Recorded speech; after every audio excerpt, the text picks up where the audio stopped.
Yes, good morning, friends. How are you all? Today we are going to talk about case study Sun Network file system. Okay, so NFS provides transparent remote access to file systems, unlike many other remote file system implementations under Unix. NFS is designed to be easily portable to other operating system and machine architectures. It uses an external data representation specification to describe protocols in a machine and system independent way. NFS is implemented on top of a RPC. RPC stands for Remote Procedure Call to help simplify protocol definition, implementation, and maintenance. So in order to build NFS into the Unix kernel in a way that is transparent to applications, so we decided to add a new interface to the kernel which separates generic file system operations from specific file system implementations. Okay, one is VFS, second vnode. The virtual file system interface, it defines the operations that can be done on a file system. Okay, next it defines the vnode interface. It defines the operations that can be done on a file within that file system. This new interface allows us to implement and install new file system in much the same way as new device drivers are added to the kernel. Next, design goal. NFS was designed to simplify the sharing of file system. NFS was designed to simplify the sharing of file system resource in a network of non-homogeneous machines. Our goal was to provide a way of making remote files available to local programs without having to modify or even relink these programs. Okay. In addition, we wanted remote file access to be comparable in speed to local file access. So the overall design goals of NFS were: first, machine and operating system independence; second, crash recovery; third, transparent access; and fourth, Unix semantics maintained Unix semantic maintained on Unix client. Okay. So first, machine and operating system independence. The protocols used should be independent of Unix so that an NFS server can supply files to many different types of clients. The protocols should also be simple enough that they can be implemented on low-end machines like the PC. Next, crash recovery. When clients can mount remote file system from many different servers, it is very important that clients and servers be able to recover easily from machine crashes and network problems. Okay. Next, transparent access. We want to provide a system which allows programs to access remote files in exactly the same way as local files without special path name parsing, libraries, or recompiling. Programs should not need or be able to tell whether a file is remote or local. Next, Unix semantics maintained on Unix client. Okay, in order for transparent access to work on Unix machines, Unix file system semantics have to be maintained for remote files. Next, reasonable performance. People will not use a remote file system if it is no faster than the existing networking utilities such as RCP. Okay, even if it is easier to use. So our design goal was to make NFS as fast as a small local disk on SCSI interface. Okay. So if we talk about a design goal, okay, machine and operating system independence, crash recovery, transparent access, Unix semantics maintained on Unix client, and reasonable performance. Now, basic design. Okay, the NFS design consists of three major pieces. First, the protocol, the server side, and the client side. Okay, so now NFS protocol. The NFS protocol uses the Sun Remote Procedure Call (RPC) mechanism for the same reason that procedure calls simplify programs. Okay, RPC helps simplify the definition, organization, and implementation of remote services.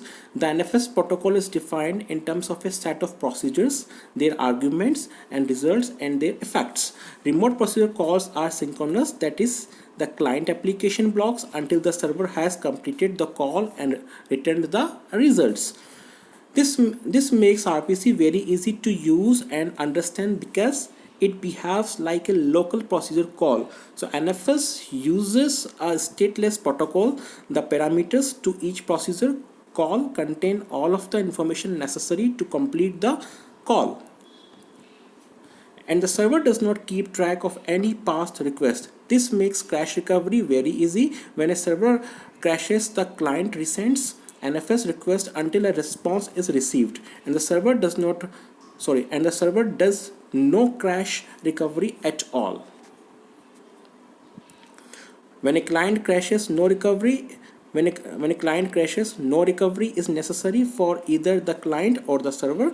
If state is maintained on the server, on the other hand, recovery is much harder. Both client and server need to reliably detect crashes. The server needs to detect client crashes so that it can discard any state it is holding for the client, and the client must detect server crashes so that it can rebuild the server's state.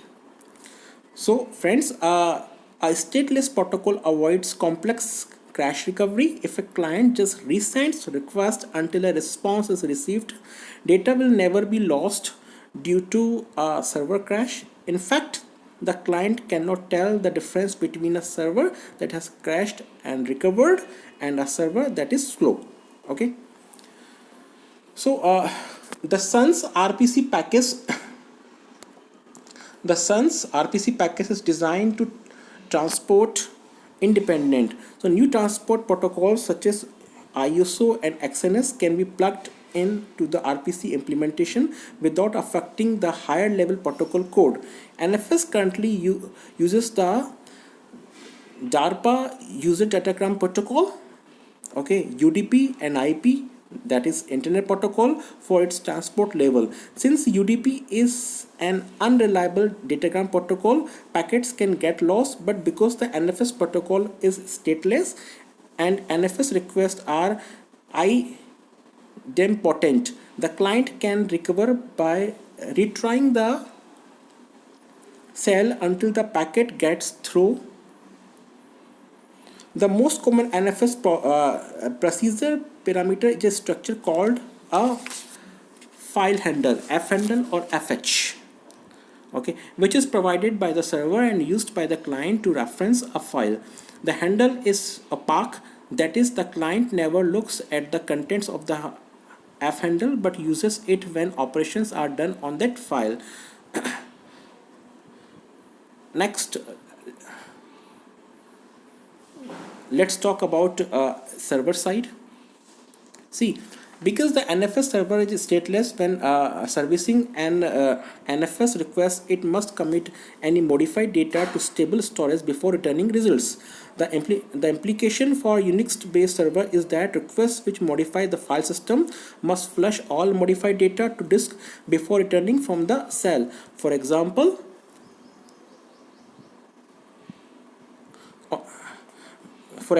on a write request, not only the data block but also any modified indirect blocks and the block containing the inode must be flushed if they have been modified.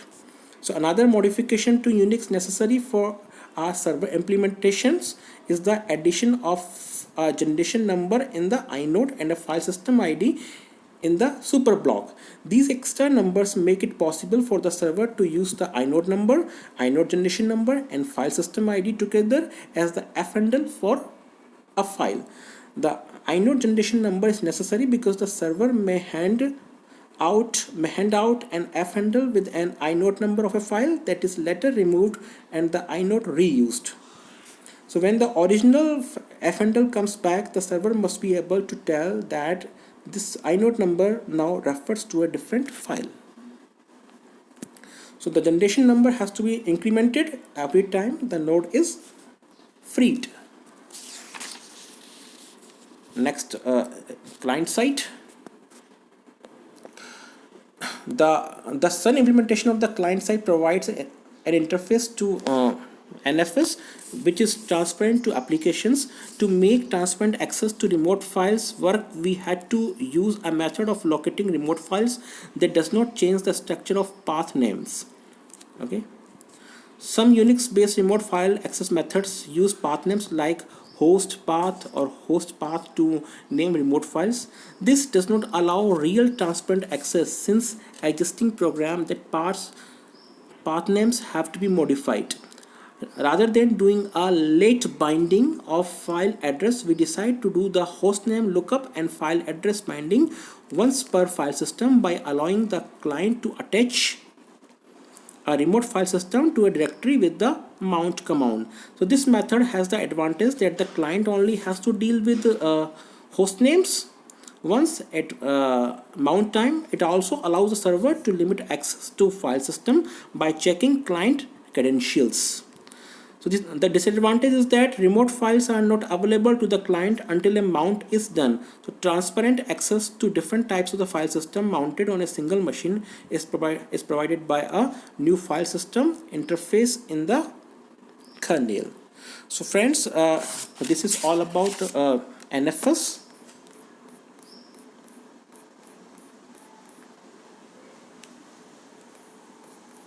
Okay, so we discussed about the design goal. Okay, we discussed about the file system consists of two parts, VFS and vNode, design goals and basic design, the protocol, the server side and the client side. Okay, I hope you must have got knowledge. Thank you very much.